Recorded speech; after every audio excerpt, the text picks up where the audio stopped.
Le réseau ERA est un réseau mondial puisque nous sommes présents dans plus de 40 pays dans le monde, d'origine américaine. Le réseau ERA existe depuis 1971 aux États-Unis. Petit à petit, il s'est déployé dans le monde. Aujourd'hui, nous sommes présents dans 12 pays en Europe et nous avons environ 370 agences en France. Le concept est basé sur l'agence immobilière, puisque nous sommes un réseau d'agences immobilières, sur la qualité de service qui peut être apportée aux clients des agences immobilières. Donc nous formons des agents immobiliers tous les jours, nous formons également leurs collaborateurs pour être performants et amener le meilleur service possible à la clientèle. Il se passe toujours des choses chez ERA. Nous venons de passer notre convention qui s'est déroulée à Cannes, au Palais des Festivals. Donc il y avait beaucoup d'énergie, beaucoup d'envie de la part de tous les agents immobiliers, de tous les négociateurs. Et dans un métier où l'humain est fondamental, l'envie justement, la motivation est centrale. Donc ça a été l'occasion pour tout le réseau de se motiver et de partir pour une nouvelle année d'efficacité, de chiffre d'affaires.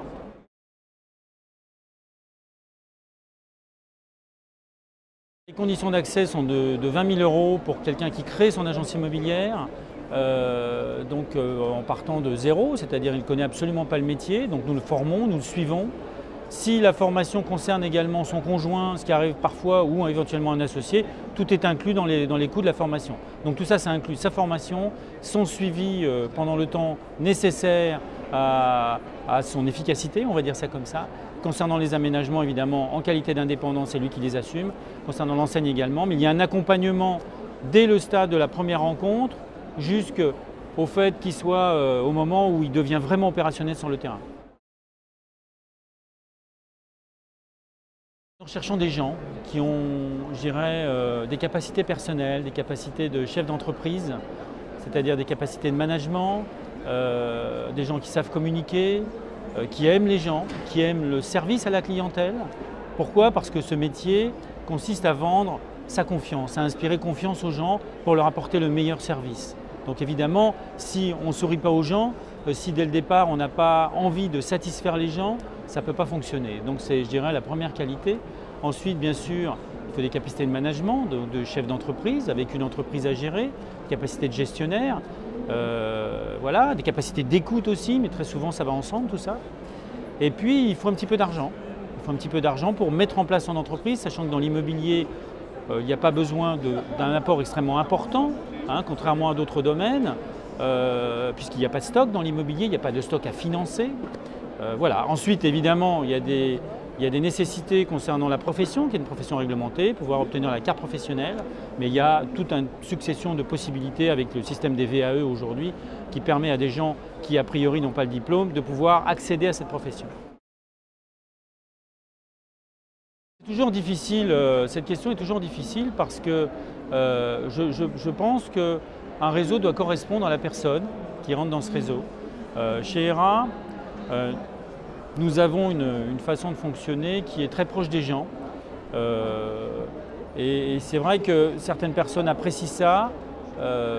C'est toujours difficile, cette question est toujours difficile.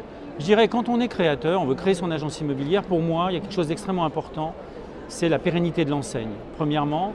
Et c'est vrai qu'avoir une enseigne qui est présente à l'international, qui est fortement représentée en France, qui est un des plus importants franchiseurs français, c'est quelque chose d'important.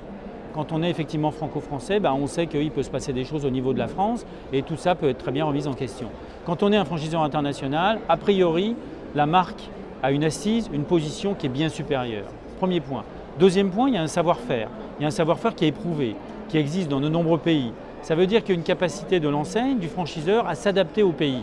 Quand vous êtes au Japon, quand vous êtes en Afrique du Sud, quand vous êtes aux États-Unis, quand vous êtes en France, forcément, évidemment, il y a un point commun, mais il y a aussi une capacité du franchiseur à s'adapter à la culture locale. Et ça, je pense que c'est très précieux pour un franchiseur et rassurant pour quelqu'un qui veut se lancer.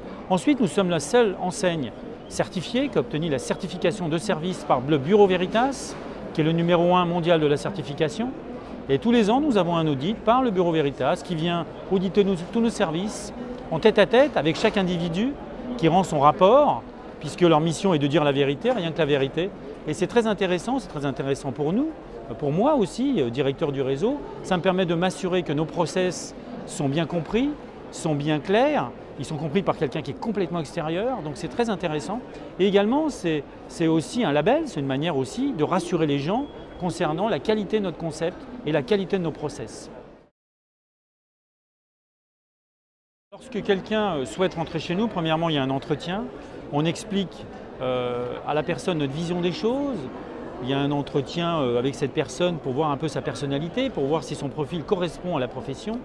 Petit à petit, on avance sur le process. On prend en main le projet avec la personne de manière à en assurer une faisabilité optimum dans la durée. Ce qui nous intéresse, ce n'est pas de signer un contrat de franchise, c'est d'aller beaucoup plus loin et d'accompagner le candidat dans sa démarche et dans son entreprise. Ensuite, nous recherchons aussi avec la personne le local, nous nous assurons que le local est bien positionné. Là également, c'est pareil, il faut faire attention parce qu'un investissement trop lourd, trop important peut aussi pénaliser quelqu'un qui veut créer son entreprise. Lorsque tout est en place, il y a un processus d'agrément chez nous, donc nous regardons tous les paramètres et la personne est agréée ou pas. En général, quand on avance, évidemment, c'est pour aller vers un agrément. Il y a un agrément qui est prononcé. À partir de là, tout commence. La personne suit toutes les formations ERA, elle fait des stages en agence, elle est accompagnée, suivie par un consultant qui est responsable de cette mise en place et dont la mission est de s'assurer que la personne va bien rentrer dans le système ERA. Alors bien évidemment, le franchisé doit faire ce qu'il faut, puisque c'est son entreprise, il est indépendant, mais notre mission, puisque nous l'avons agréé, c'est de l'amener vers l'efficacité.